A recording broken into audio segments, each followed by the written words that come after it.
Hello, everyone. Good morning. Thank you so much for coming up. This is Building Community Through Music Making. I'm Jim Holt. I work for the League. I'm the manager of member engagement. Just kind of an interesting title. The work I do at the League in terms of member engagement is pretty different from the kinds of engagement work that these four people are doing. But I can say that all four of these people have been really inspirational to me in different kinds of ways, and I think you'll find that the work they're doing is fascinating and hopefully inspiring for all of you to take some ideas home and hopefully begin trying to take on some of the projects like you're going to hear about today. So thanks for coming. We'll leave some time at the end for questions, which I'm sure you'll have. There's a couple microphones, or there's this one microphone set up right over here.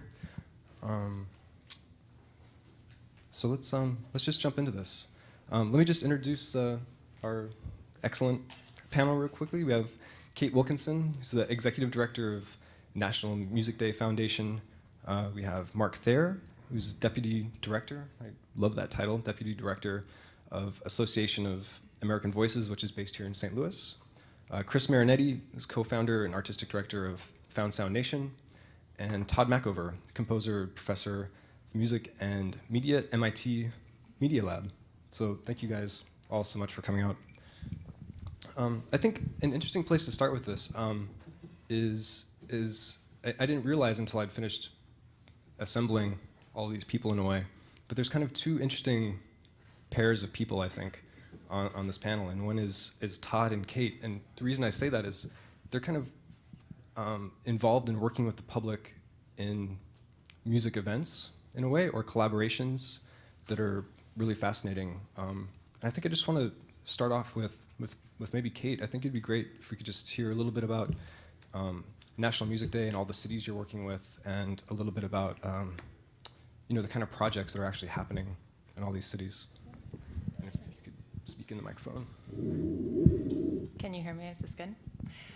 So National Music Day is actually not a new concept. It was started in France in 1982 under the name Fête de la Musique. In the years since then, about 110 countries participate in the day, 460 cities. This is the first year that we're working at the national level to celebrate it here in the US, but 7 cities have participated in the past.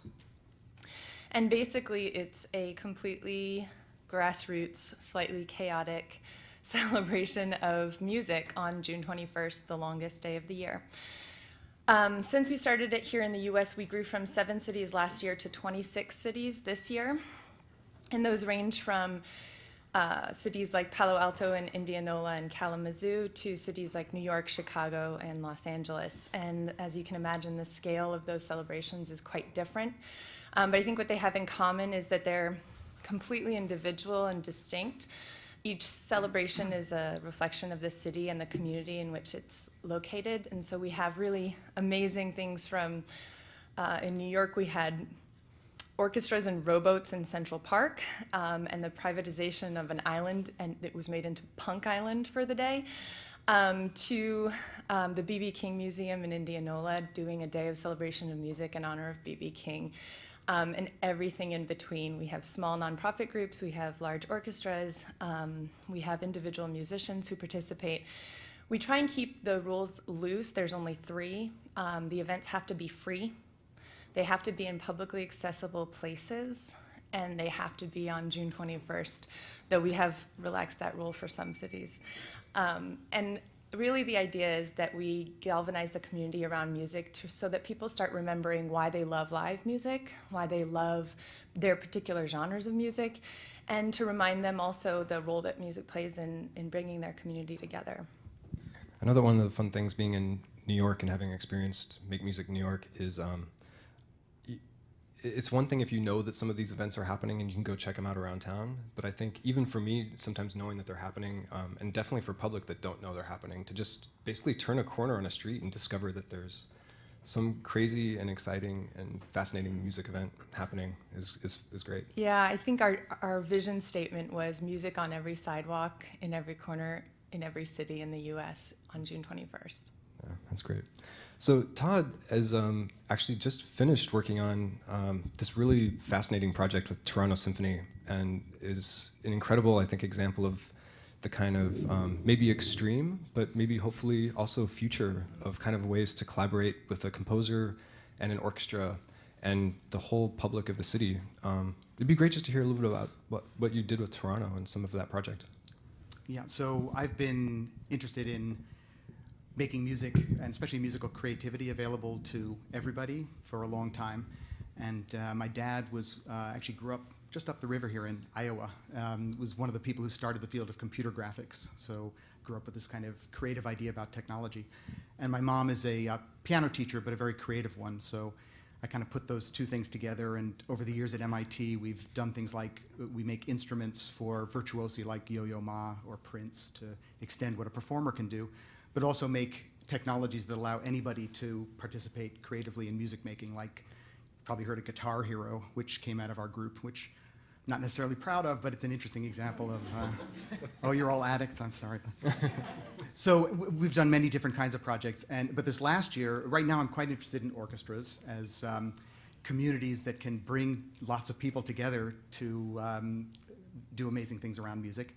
And the Toronto Symphony asked me to curate their new music festival this last March, New Creations, and to write a new piece.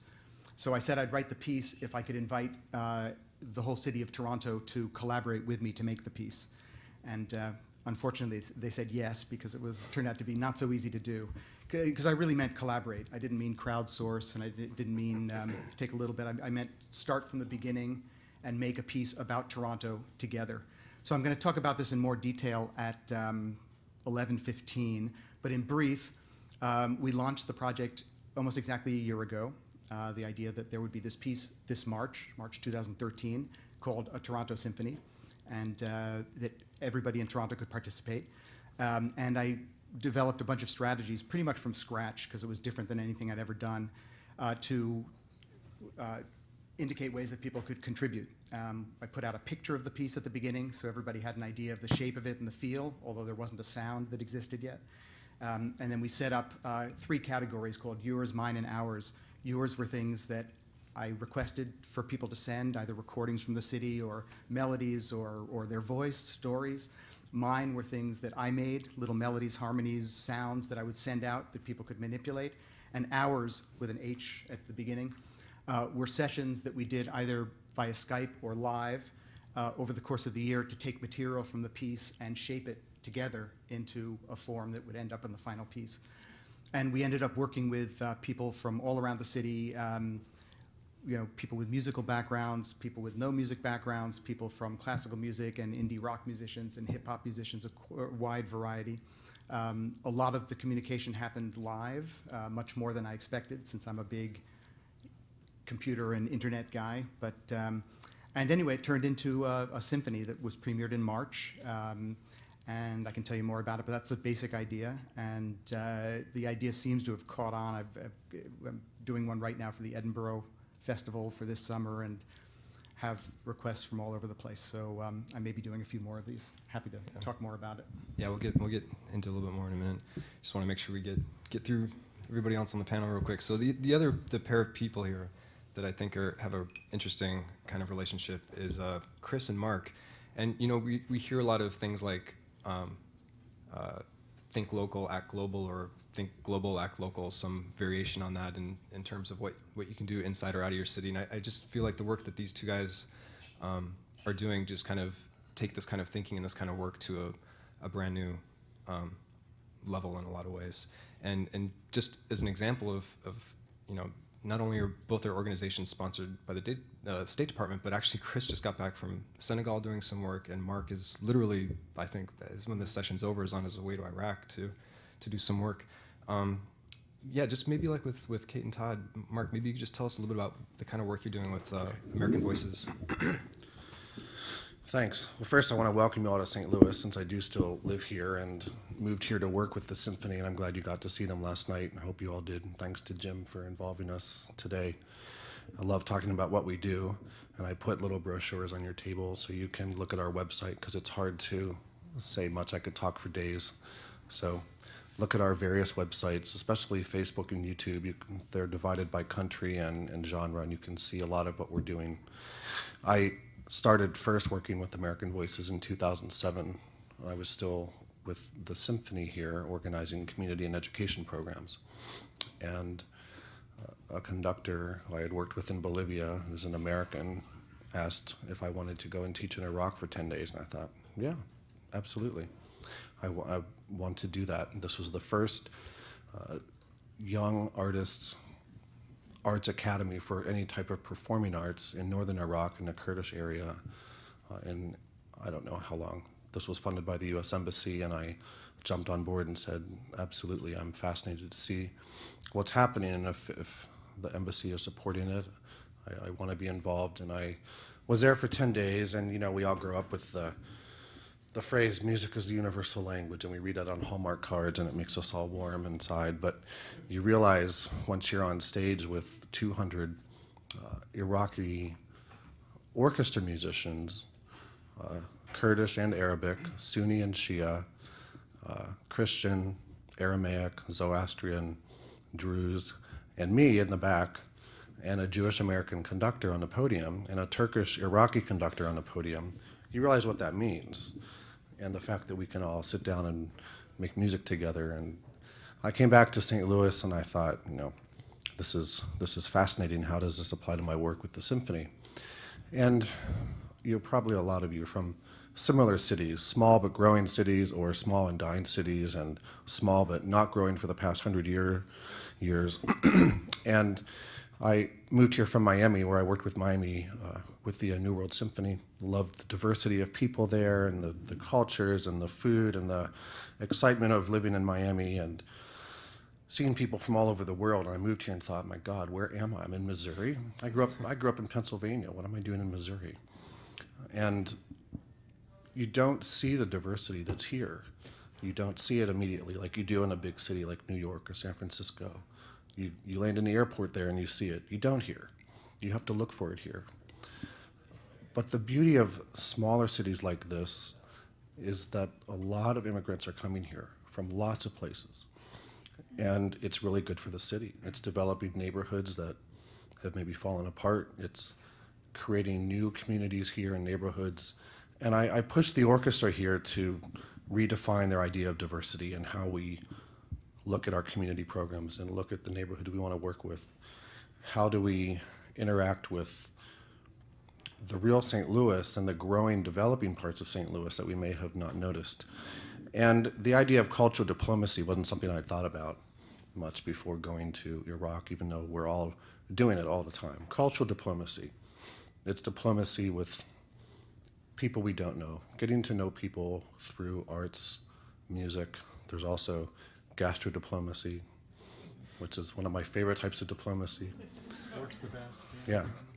But the point is, the type of diplomacy that we all can employ outside of religion and politics is always the most effective. You realize very quickly what we all have in common, and you find fun ways to work together and get to know each other when you thought maybe that would be difficult. So we started working with Eastern European communities and Middle East communities here in St. Louis. We started discovering lots and lots of Southeast Asian and African communities here in St. Louis.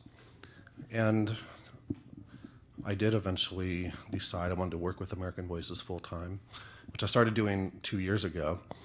And again, you can see what we're doing on the websites, so I won't take up time talking about that now. But I'm assuming most of you aren't going to spend your holiday in Afghanistan teaching somewhere.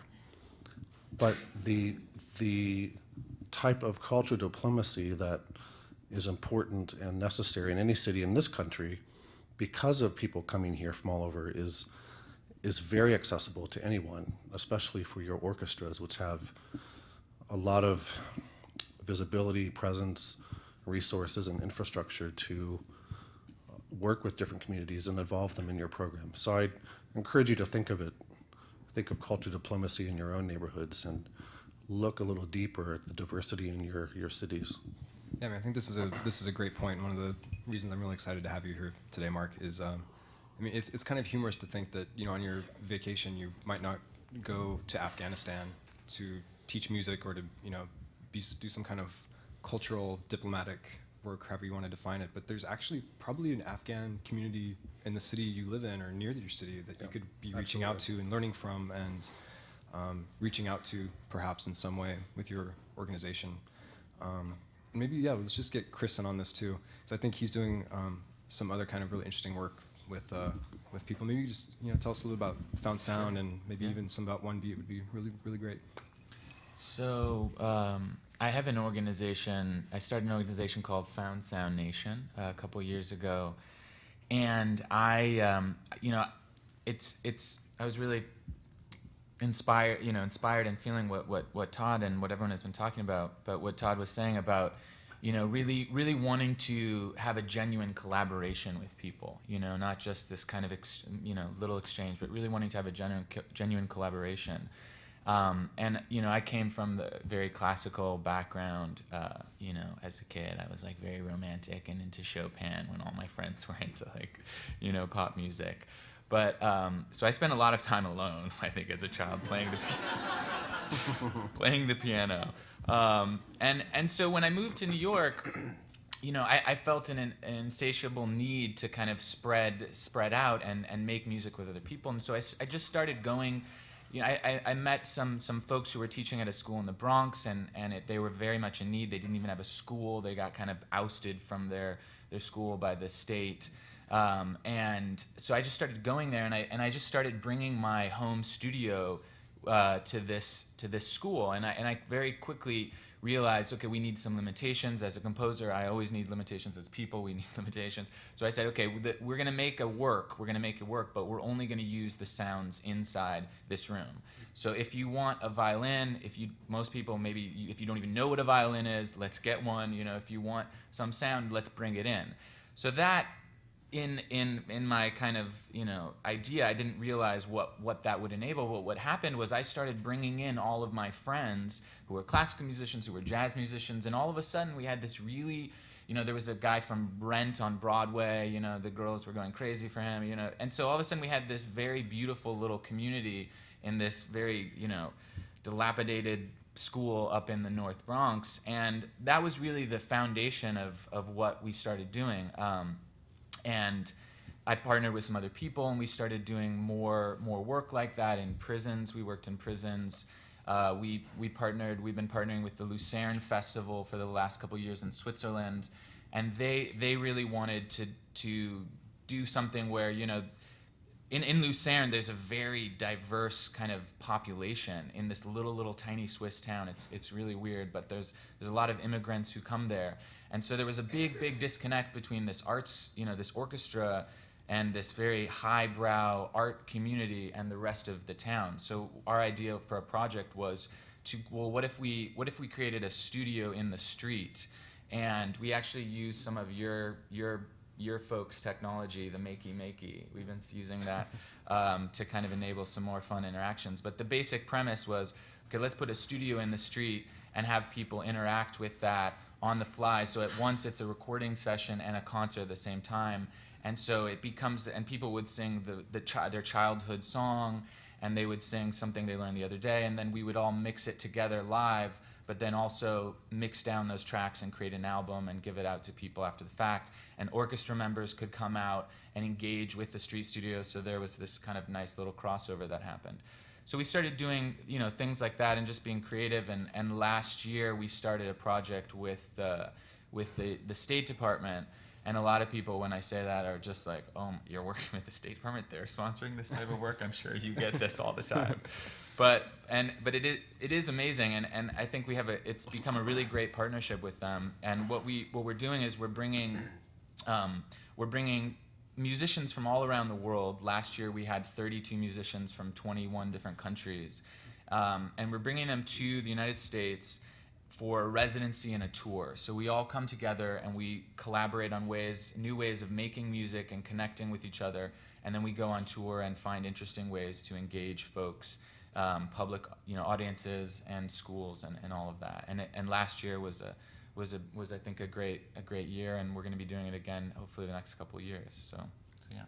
So the easy part of putting together a panel like this is, just listening to all these great projects. But I know that one of the reasons for doing these toolbox sessions this morning is hopefully we can find a way to not just, have you say that these guys are doing great work and good for them, but that you can maybe be inspired to do some of this work back home, or think of variations on the kind of work they're doing, or just even know that it's possible to do some of this kind of work.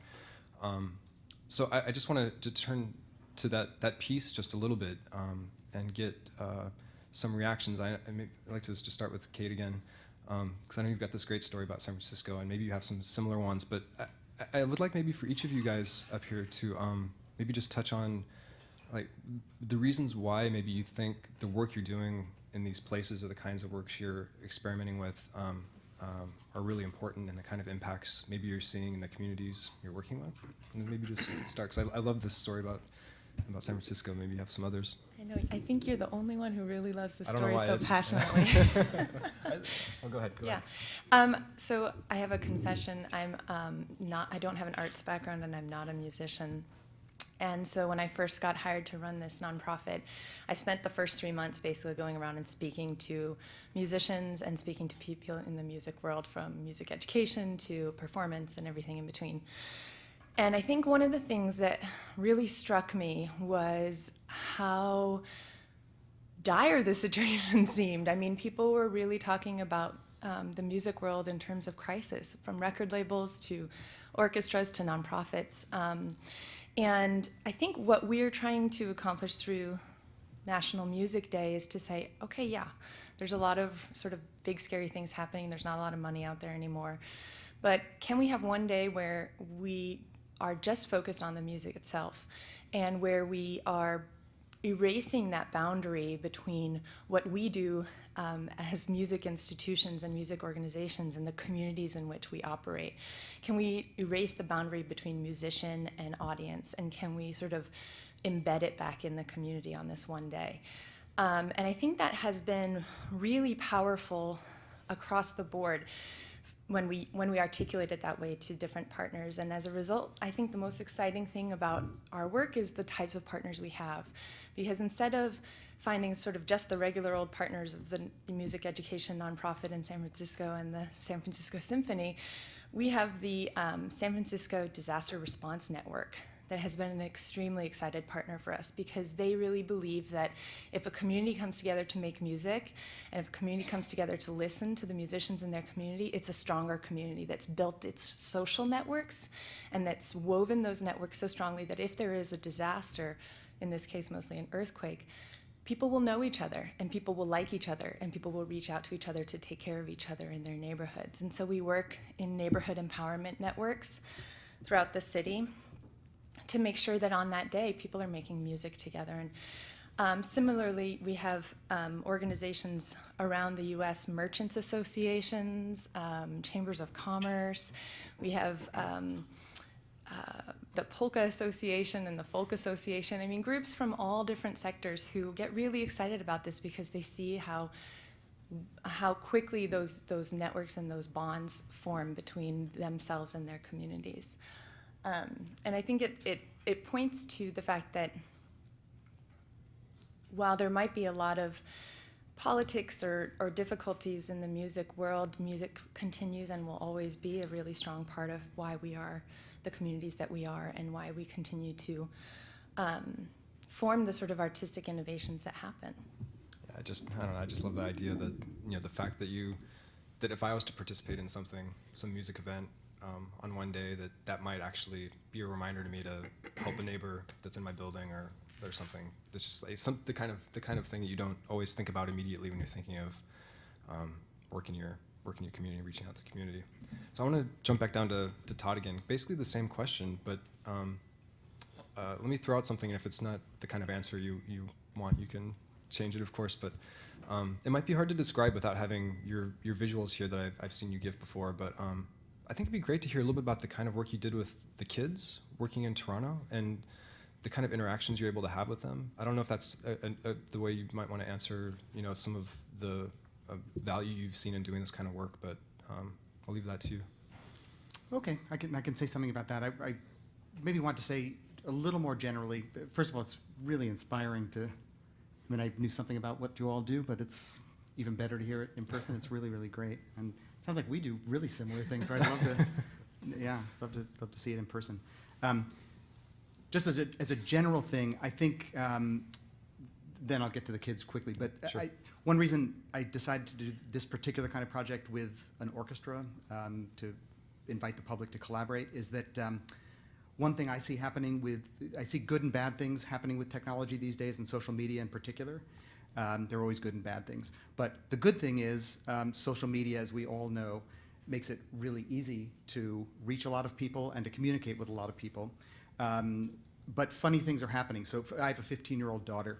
She's quite a good musician. And she and her friends, I don't know how often you see this kind of thing, but when a new piece of music comes out, whether it's a Lady Gaga song or a string quartet or whatever, they'll listen to it like once, and then they'll send the piece around and start making their own versions. And pretty soon, they'll almost never go back to the original, ever.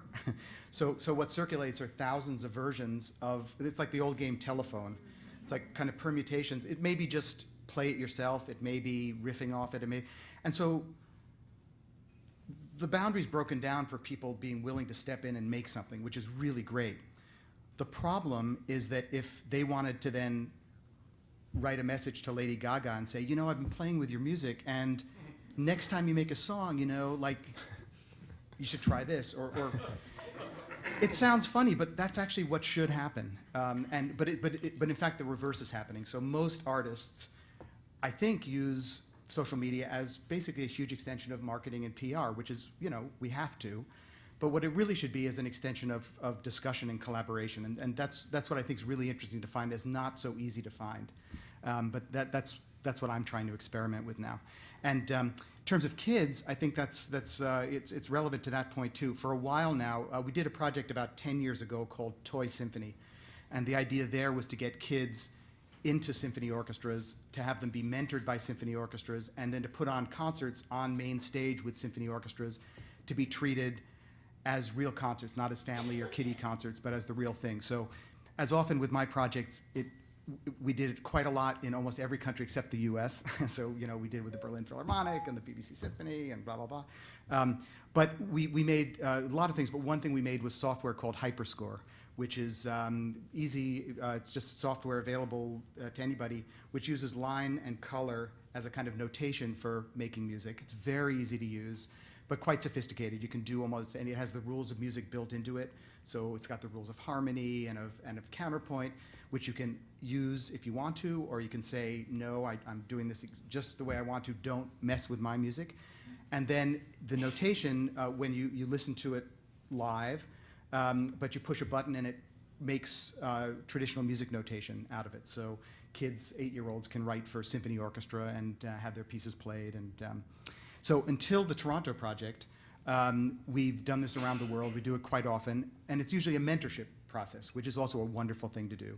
We go into a place and work with kids anywhere from a day to a week to a semester to whatever, to encourage people to write their own pieces and to have them played and critiqued. And actually there are a bunch of people around the world who've made wonderful curricula out of this kind of activity. How composition, making your own music, can teach you about music, but also about creativity and about empowerment and just... with the Toronto project, the interesting thing was there was a larger context. We were all working together to make a portrait of the city. So everybody was making their own individual pieces, but the idea was for them to fit together. It was our job together to figure out how this fit together to make something larger than everyone's individual piece, and not just a medley, something that was really a puzzle piece as part of a symphony. So everybody started out by making, and actually we were very lucky to get the interest of the whole Toronto Greater School Board. So we picked 3rd to 6th graders and worked with, maybe 10,000 of them throughout, not everybody, but a lot of kids throughout Toronto. And everybody had basic materials from the piece, which they could use or not, but everybody had the goal of making a short piece about something in Toronto that mattered to them.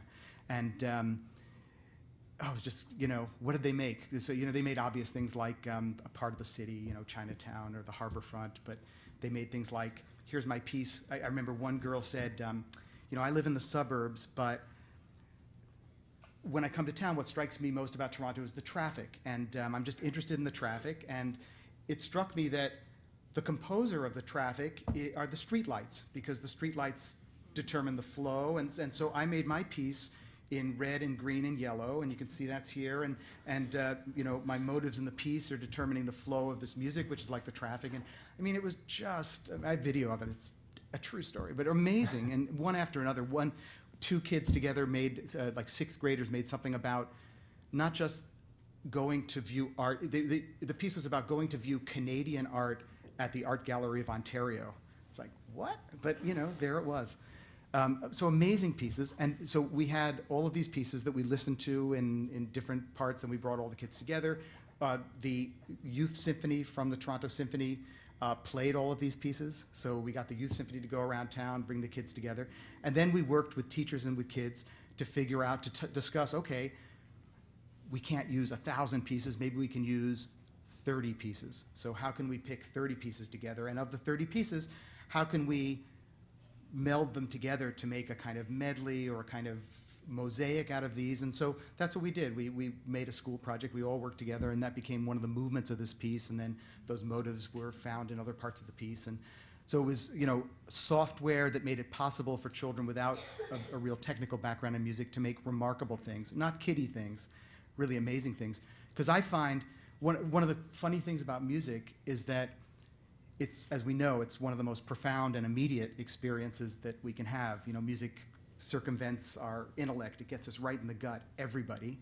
But at the same time, there are all these technical, quite complex things one usually needs to know about music to make it. You know, you need to know notation, and you need to know music theory, and maybe to play an instrument. And those are all very important. But one of the things technology can do is it can make a bridge to the interesting things of music, maybe before you know those things.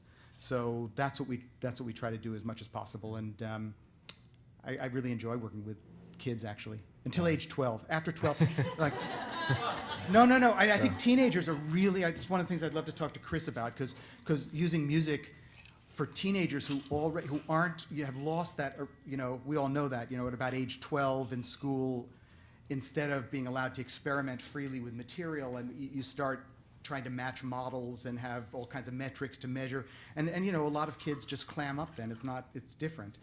And actually teenage years are probably when kids need music even more to connect for all the reasons. So I'd be very interested in good strategies for that.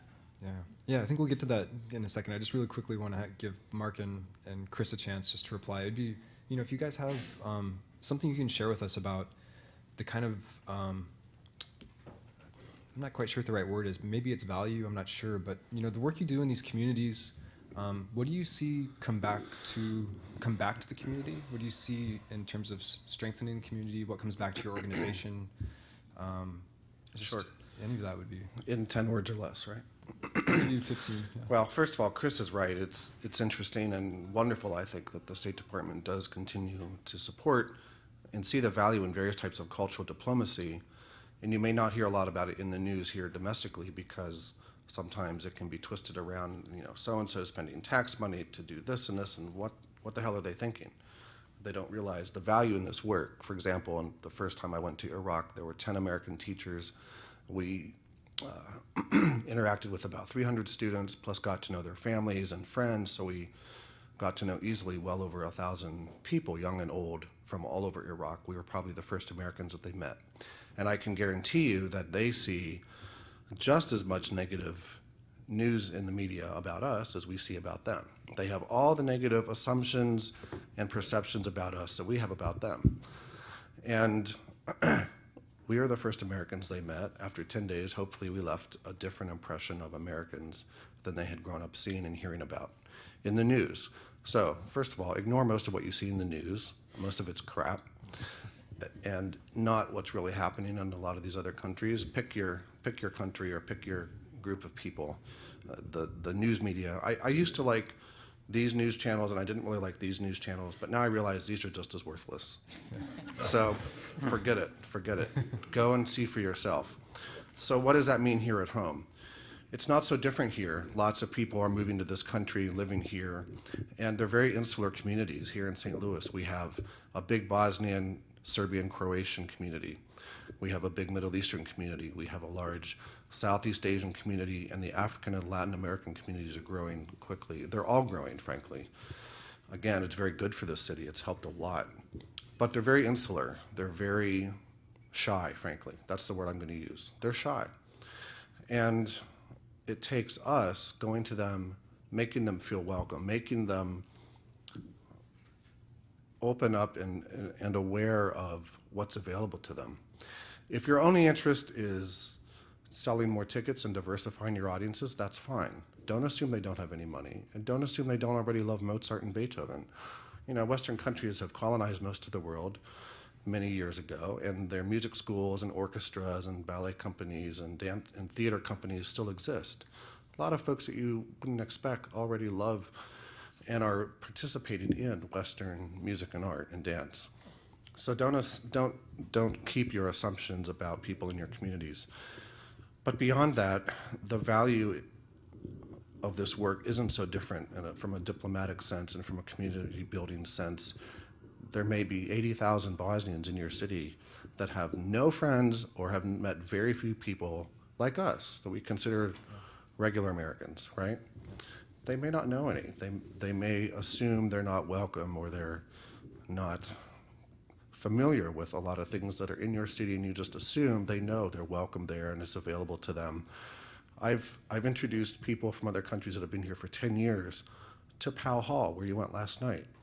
Of course that you're welcome at the orchestra. Of course there are free concerts. Of course, I had a group of Bosnian musicians that I invited to perform and do a class at the community music school in one of our nearby suburbs. And terrific musicians, and they have children that are studying music. They said they've never even heard of this school. They've never even been to that community. They're not aware of what's in your community and what's available to them, what's affordable or free if that's an issue, where they're welcome, and so on. And it takes a little bit of effort to get to know them. I assume if they moved into the house next door to you, you'd go and say hello, but they might be down the street or 20 minutes away. They are working with organizations in your city that your orchestra could partner with, and that's a great way to meet people from various communities. But get rid of your assumptions and forget that they're from somewhere else, and forget that they speak a different language, and forget that they might even be a different religion. Oh my God. Go talk to them like they're anybody else, and invite them to a concert, invite their children to study music at the school where your kids study music, and just welcome them to your city like you would people that move there from another U.S. city. Yeah. And I think you'll get past a lot of your own assumptions and hopefully get rid of some of theirs too. Because even though they're here, they're still hearing as much negatives about us as we hear about them. Yeah. So how much does that ring true with you, Chris? Or how much does that compare to your experience? 90%, yeah, I would yeah. say. No, it's I mean, it totally rings true. I mean, I just got back from a trip to Senegal, where and it was just I had never been there before, and it was a really eye-opening experience to be able to travel there, and I think for a lot of reasons, like culturally, another look at Islam and how there are various sects of Islam over there that were extremely interesting, and you know, praying with people and eating with people is one of the most, you know, it's the future. I mean, that sort of those sort of diplomacy measures where people can get together and connect. I mean, that's really the future. And like Marc was saying, like doing that through music is perhaps the easiest way. We were there because, you know, part of our project with the State Department is not just this festival, but is continuing to do works and continuing this community outside. So all of the folks who came the idea is that they kind of lead follow-on projects in each of their countries. So, you know, we have projects in Senegal and in China and in all the various countries where the One Beat fellows are coming from. But I mean, there's not the budget to travel or to send everybody everywhere, but you know, we were able to go to Senegal to kind of jumpstart this project. And it was really amazing because the guy he's a rapper in Senegal, and he lives in a very small town outside Senegal called Rufisque.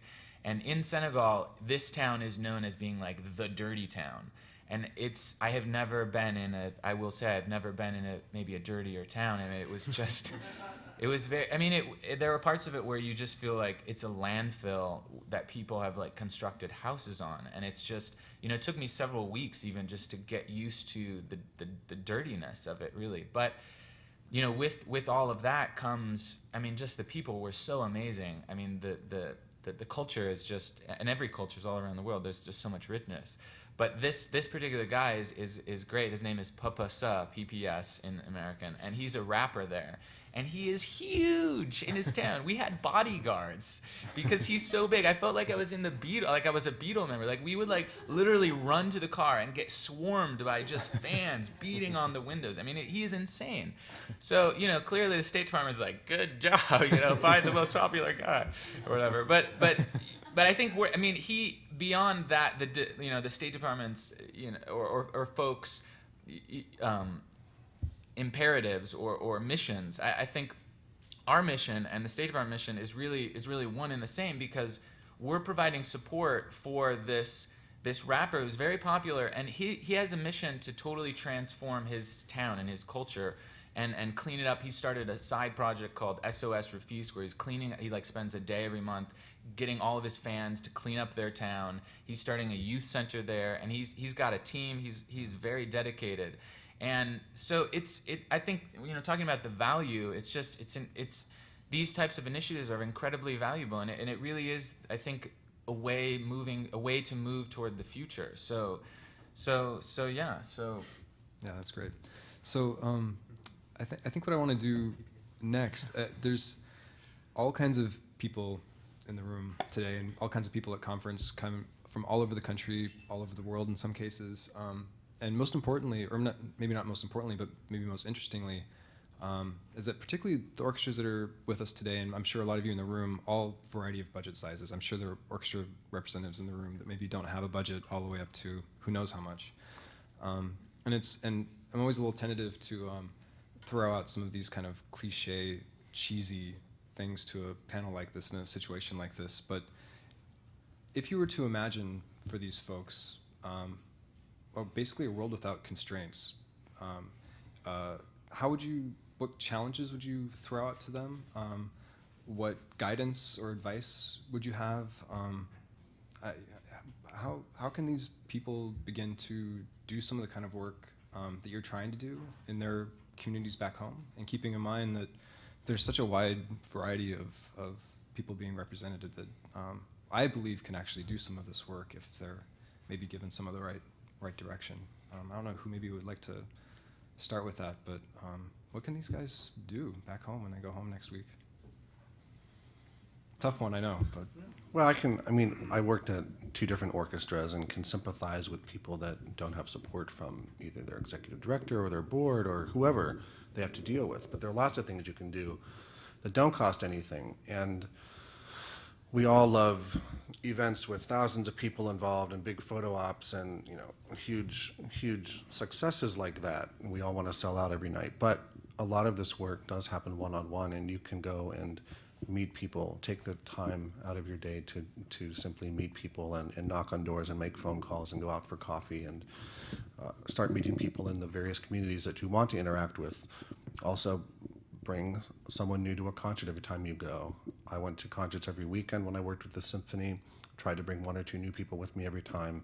Unless you're sold out every night, and I congratulate you. Otherwise, it doesn't cost anything to give a couple tickets away every concert to someone new, people that have never been there before, or young people.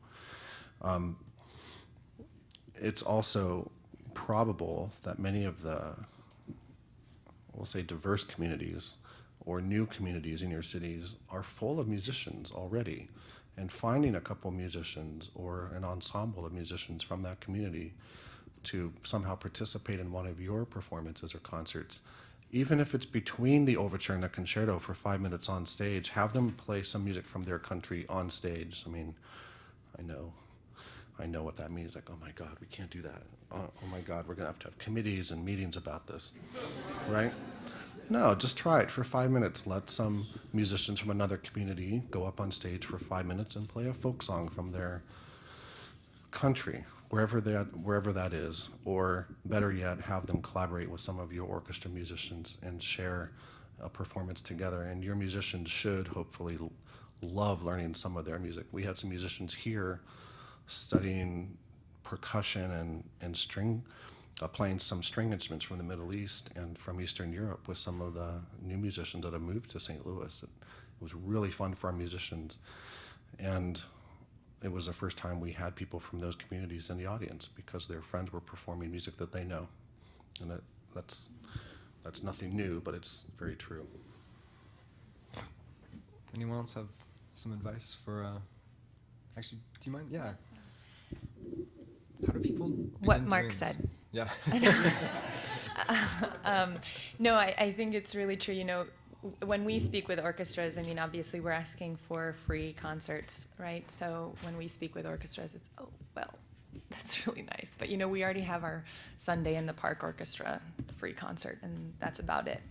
And I encourage groups to think a little bit outside the box. And I encourage them to think about their musicians most of all. You know, I think sometimes we forget that musicians are individuals and community members as well, and they might have really exciting projects or things that they'd like to do with their local music school or with their local public school, or they'd like to share their music with their friends and their neighbors and say, this is what I do every day, and you've never actually come to the hall, so let me bring the music to you.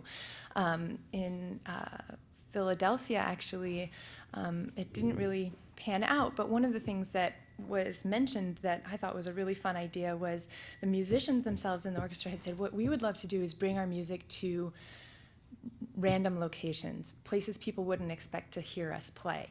The local jazz hall, the dive bar down the street, the coffee shop, sort of really random places that people could sort of be startled and inspired, and that for us would be a really fun place to play as opposed to where we normally play. And they did it on their own. It wasn't sponsored by the orchestra, but it was a really great way for them to sort of get a new sort of perspective. Other ideas that have come up a lot are family days. Also, students playing with orchestra members, so either working with one particular school or working with all the public schools in a district and bringing those students to come and spend the day at the symphony is really fun.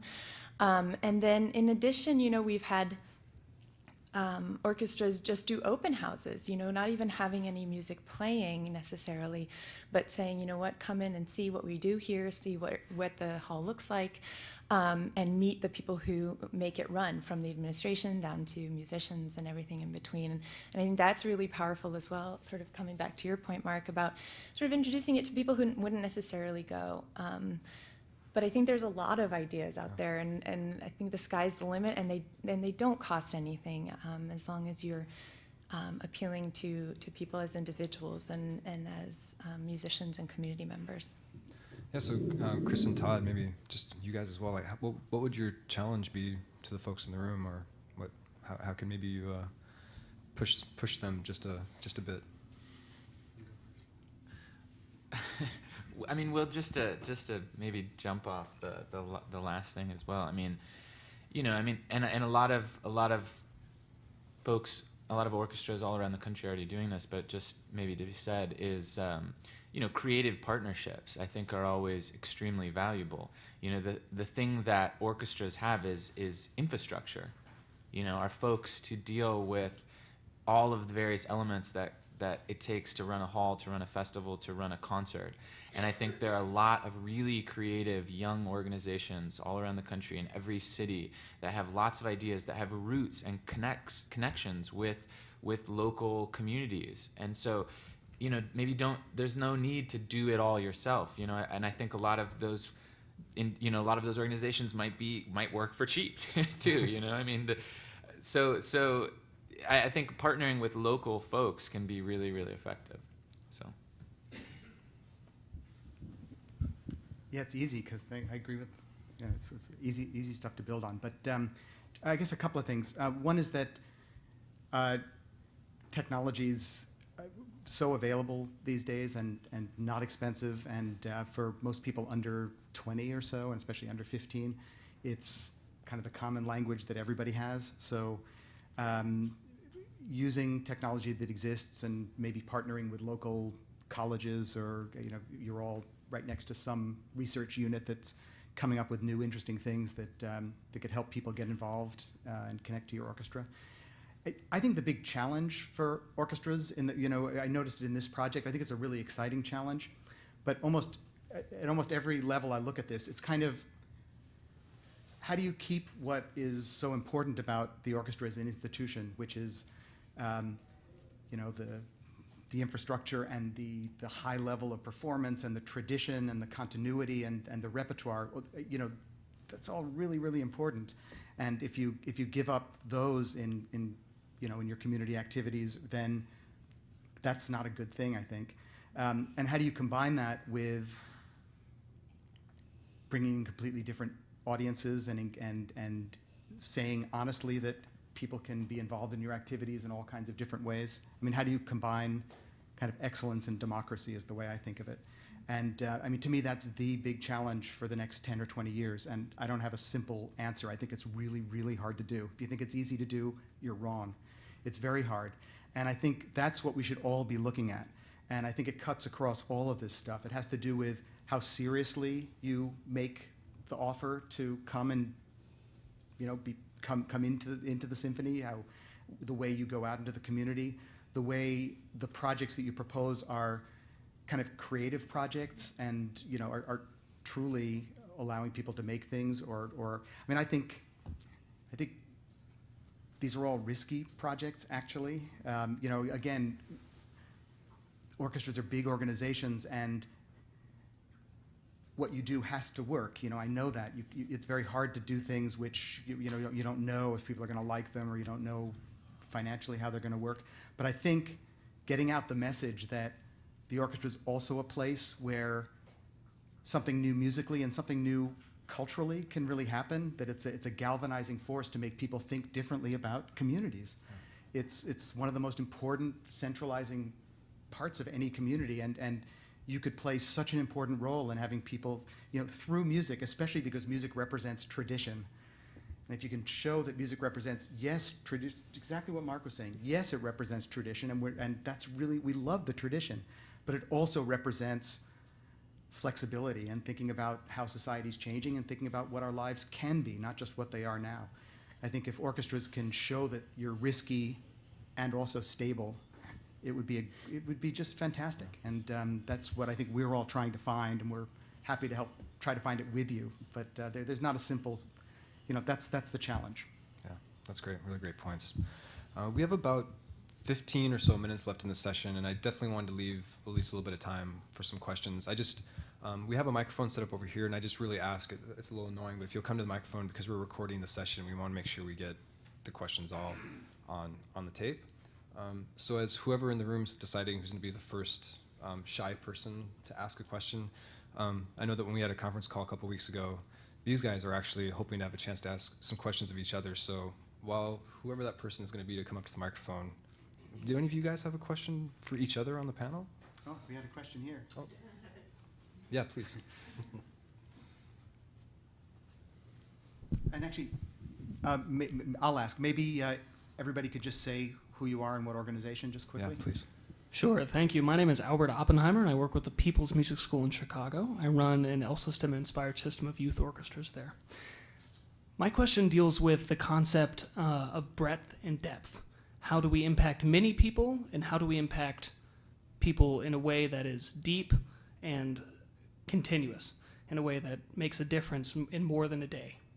And many of you have really amazing projects going on, and some are focused on breadth and large amounts of impact for a short period of time, and some are focused on some more really intensive work for longer periods of time with a fewer number of folk.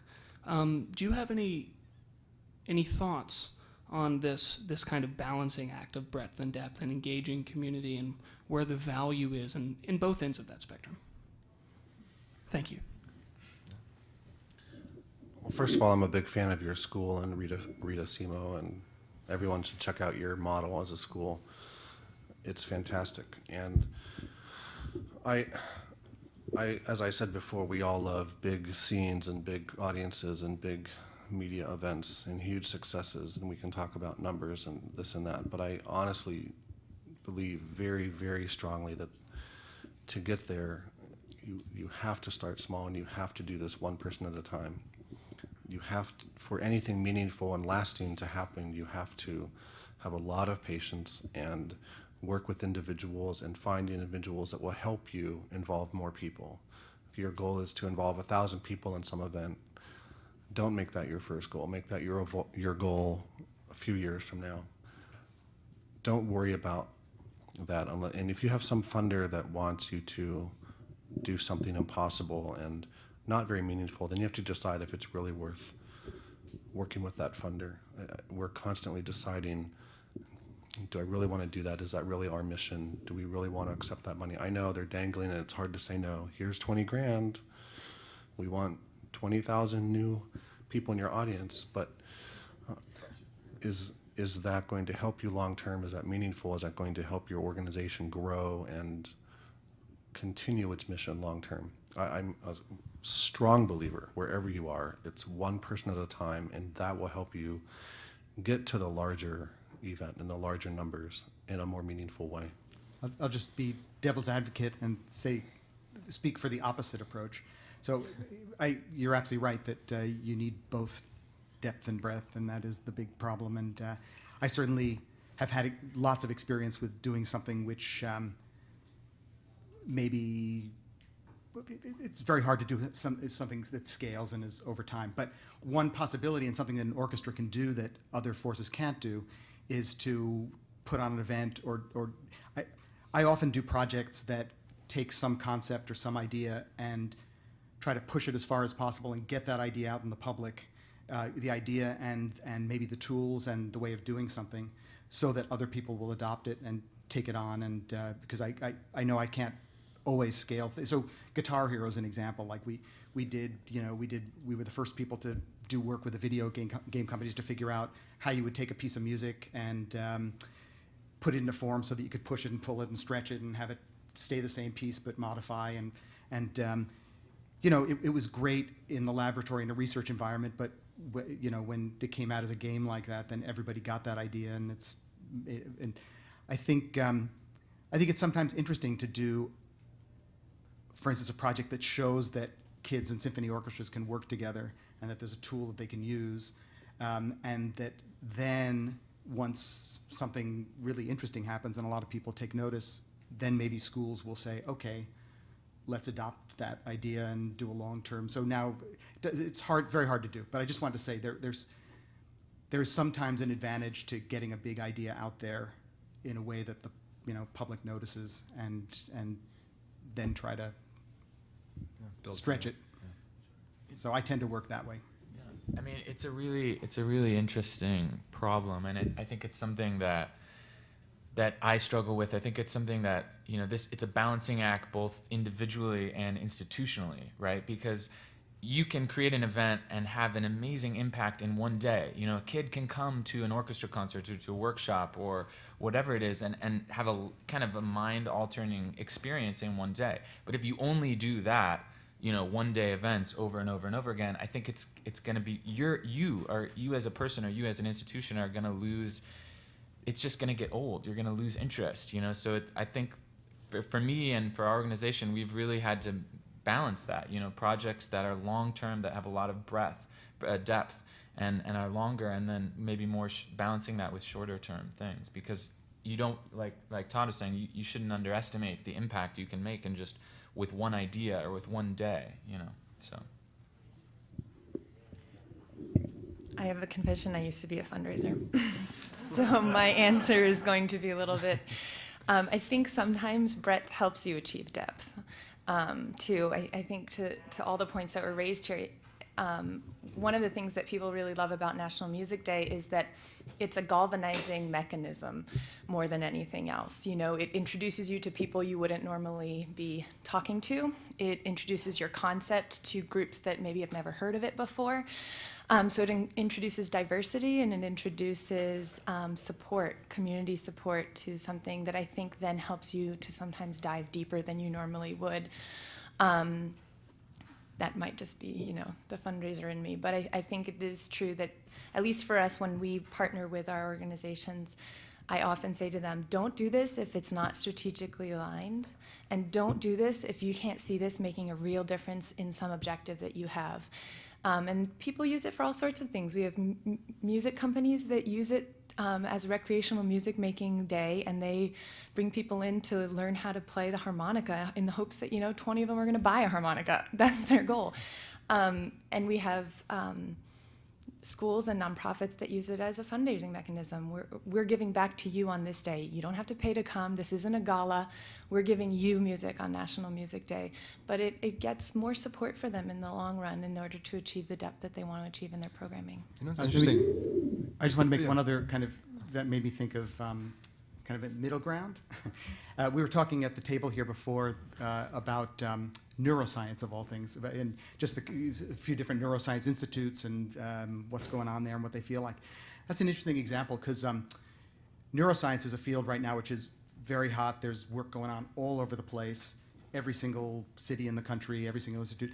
And it's kind of percolating along, and nobody's really speaking the same language, and the whole field is. And the government came along. Obama came, as you probably heard, and they've announced about 2 months ago the idea of spending 10 years. It's kind of like the space program. They announced a plan to make a map of the human brain over 10 years. And that's an example of continuity. So a lot of people who are out there, it's not like they're starting a field, but the fact that they said this and are willing to devote huge amount of resources, all of a sudden completely has changed the community. So you've got all kinds of people forming partnerships and thinking about how to redefine their work. And so that's an example of depth and continuity that, with a big initiative, all of a sudden pulls a field together. And who knows what will happen over 10 years, but I bet you anything, something really big will happen and different. Yeah, so I just want to highlight what just happened here. I'm sure everybody noticed, but we basically got We didn't notice. four different takes on how to answer your question, which actually I think is excellent. And I certainly don't want to put words in anybody's mouths, but what I think and what I tend to see a lot is that if you were to take one of these approaches and match it with the right project, this could be the right answer. I mean, for like what Marc's saying, I think there's a lot of situations, I would guess, where making a real deliberate effort to do one person at a time, or at least that kind of small scale thing to begin with, might be the right thing for the right project. And then, like what Chris and Tod are talking about, sometimes having this big idea, if you can get it out there in a big way. And I think sometimes part of the problem that may happen is maybe trying to confuse some of these issues, or maybe trying to do too much of one thing when your goal is actually one of these other approaches. So I think these are all like really great ways to think about these kinds of problems, but maybe trying to be deliberate about your approach to them and making sure that those approaches are matching the kind of project you're trying to do. Other questions, please? Can I say that? Is that okay? You guys, is that okay with that? You could say it. Yeah, okay, I can say it. Okay. Please. Hi, my name's Rachel Hockenberry, and I'm the program director of North Limestone Music Works, which is the new El Sistema-inspired initiative of the Central Kentucky Youth Orchestras. I'm also a doctoral candidate in horn performance at the University of Cincinnati College Conservatory of Music. And when you were speaking about what the Philadelphia orchestra musicians wanted to do on National Music Day, it reminded me of the concept of classical revolution and the different levels of engagement success that I've seen in different classical revolutions kind of around the country. So I was wondering, could you say 1 second? Yeah. I don't know that term, actually. Oh, classical revolution. It's I'm going to describe it Everyone else probably very does, but- plainly, so I apologize if I get it wrong. But the way that I've seen it a lot is, a lot of different kind of chamber music settings. Classical musicians will go and play in bars or something like that, and give concerts in more kind of community-oriented. Yeah, a lot of them will treat it like they'll describe it as like a jam session in a way, but really a lot of times they're just kind of sight reading. Like musicians just show up at this place and they'll bring music and just play through some music, and it'll be like in a coffee shop or a bar or some random place, and they just like kind of descend on this place and do it, and then kind of go off and do it. Yeah, It's all and it's all oversimplification, but Yes, go ahead absolutely. with your question. Though. Oversimplified, yeah. And again, to oversimplify, it seems like sometimes it works and sometimes it doesn't. Yeah. So my question is, if you guys could, give some examples or some specifics on really effective community performances that you've seen, and kind of what made them effective versus ones that were not so effective.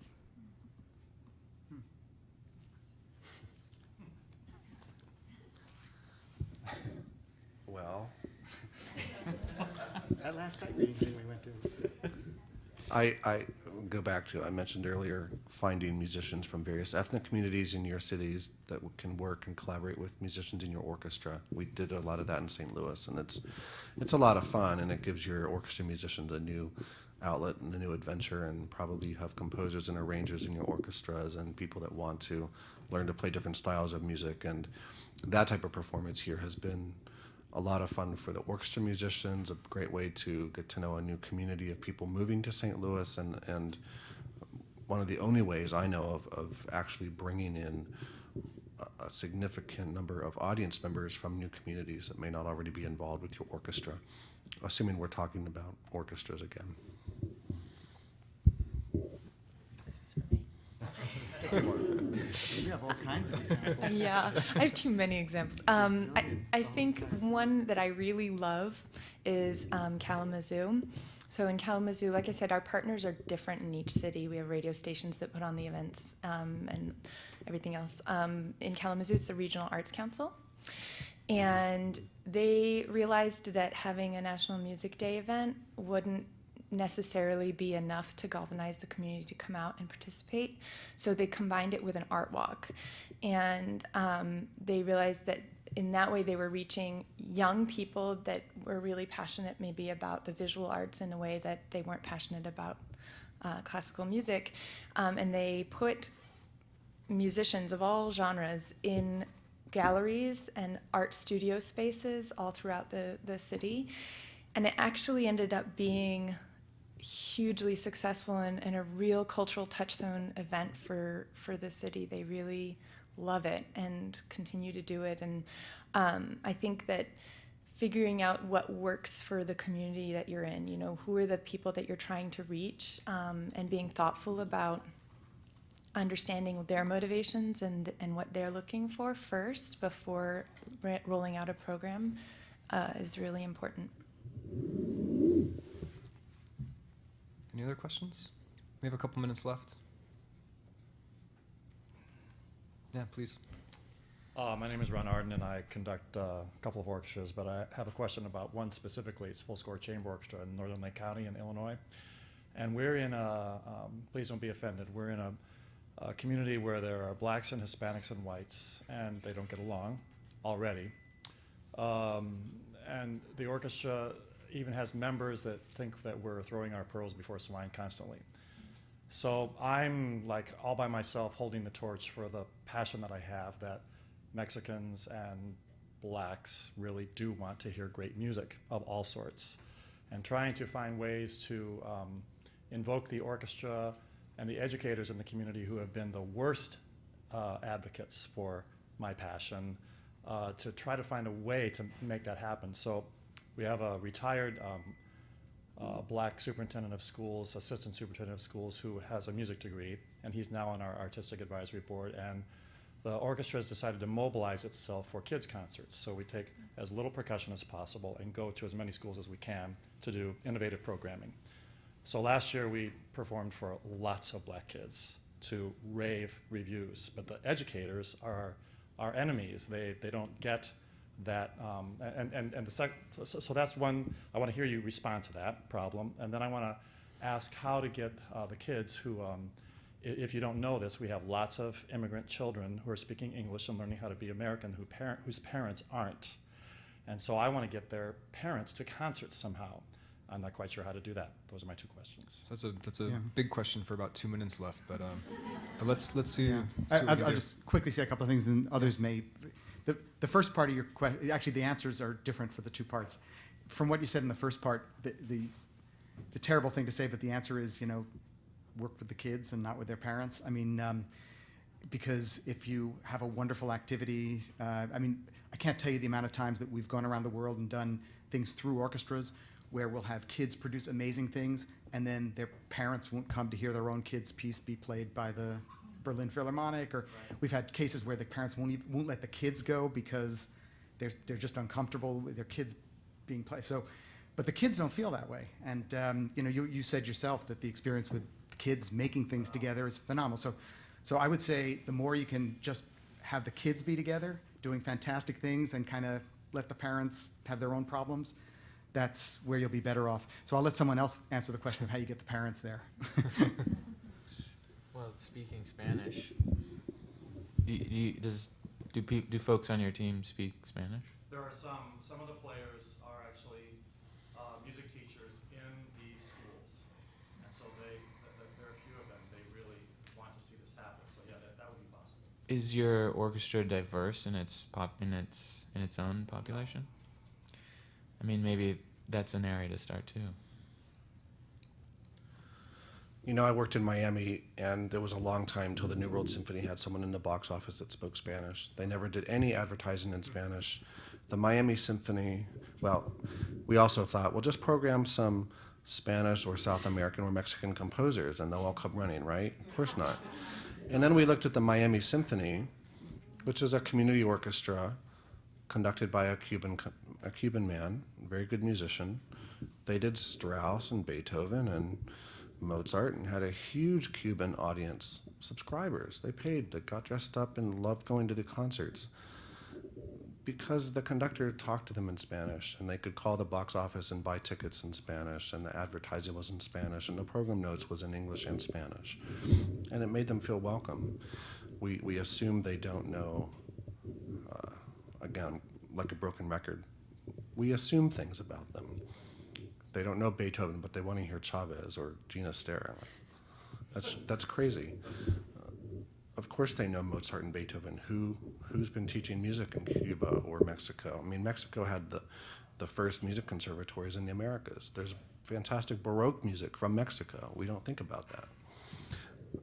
You have to get to know the community, talk to them in their terms, make them comfortable, and he's right. Get to the families through the kids and through the schools. That's hard, but it's worthwhile. So actually, I'm afraid we actually need to wrap up, but I just really quickly want to thank all of you for coming up this morning, but particularly I want to thank you guys for being here. It's no joke. You guys have been really inspirational to me, and I'm so happy you guys were able to come to conference and share your stories. And just one last thing for everybody in the room, please, you can find out more information about these guys and their bios and their websites and what the work they're doing on our site. And if you have any trouble finding them, I'm happy to help you find out more if you need it. So thank you again.